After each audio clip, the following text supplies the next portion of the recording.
Less than a year after the original release of Divinity 2: Ego Draconis, developer Larian Studios teamed up with publisher Focus Home Interactive to release Divinity 2: The Dragon Knight Saga, which includes a revamped version of Ego Draconis and the expansion add-on Flames of Vengeance. In the Dragon Knight Saga, players take on the ultimate quest to save Rivellon from the iron grip of the Black Ring and their leader Damien, the Damned One.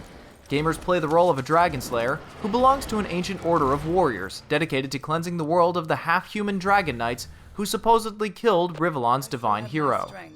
I'd rip you apart, just as I did. The story takes an ironic twist, however.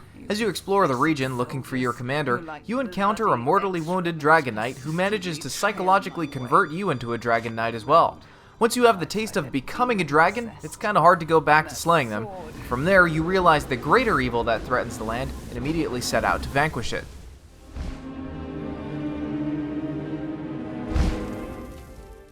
Character development in Divinity 2 is simple but straightforward, giving players limited options as far as customizations go.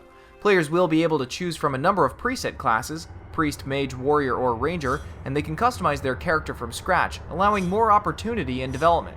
Players can mix and match skills from different classes, providing a unique experience that doesn't constrain players in a particular path. As players level up through combat and completing quests, skill points and action points are rewarded, allowing you to improve your character's overall stats and class skills. Unlike the original Ego Draconis, players will notice the increased frequency of leveling up, which not only allows for faster character development, but also gives players a leg up on the enemies. The original Ego Draconis was brutally difficult. Dragon Knight Saga seems to ease the difficulty without taking the challenge or the fun of the game away. To further enhance your character, there is a wide assortment of weapons, armor, and jewelry charms, all of which have unique stats and abilities affecting the character or special moves in combat, such as increased damage or the ability to poison your enemies. Not yet. The combat in Divinity 2 is pretty active, in that there are tons of enemies wherever you go. Regardless of your class, you will frequently find yourself fighting at close quarters as enemies tend to bum rush you, leaving you with little breathing space to execute ranged and magic attacks. If you are the warrior type, then this type of close-up, in-your-face, hack-and-slash activity won't be a problem.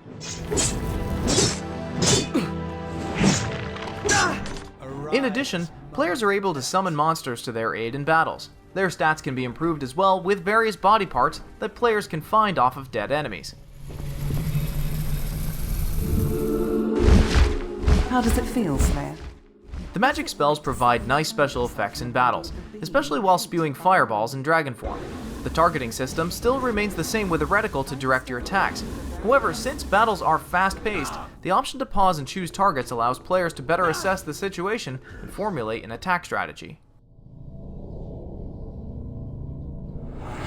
As with many RPGs, conversations offer a range of moral choices. In Divinity 2, however, quest outcomes are decided more on actions rather than your wordsmith finesse. You can be a total ass and treat someone with vicious contempt and still end up getting what you want or need. There is a lack of reputation system set in place, and there's no real game-wide consequences for your behavior. It's something which could have deepened the experience considerably, and certainly given pause to conversational decisions. Then we shall give you a taste of your own bitter medicine. Players will also notice one of the more dominant features during conversations, the ability to mind read. The Slayer power comes at the cost of experience debt and is usually directly related to the usefulness of the information obtained. Rewards for this useful power can range from stat and skill boosts to passwords, anecdotes, or quest information, right down to the completely useless musings of what the NPC had for lunch. It is definitely a fresh and interesting feature to have, and makes for unique ways in playing the game. Lord Lycan will reward me well for the head of a Slayer. There are a great deal of side quests, which we highly recommend that you endeavor to do when you have the time. They allow you to train your character and prepare for the harder missions to come. As you travel throughout Rivellon, you will immediately notice the beautiful environment, depending on your PC specs of course, as towns, caves, forests with rivers, and dungeons are well designed and greatly enhance the feel of the game. The graphical overhaul of Ego Draconis is definitely noticeable, and welcome. Divinity 2 truly shines now.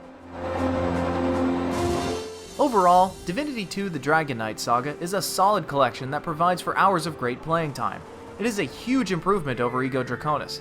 The story is pretty straightforward, but also has plot twists that will not disappoint. Its supplement of side missions gives players the ability to dabble with different paths, making for a profound overall game experience. The amount of action will not disappoint those itching for a fight, with a nice balance of puzzle solving as well. Its potential for long hours of questing and exploration makes replayability a certainty.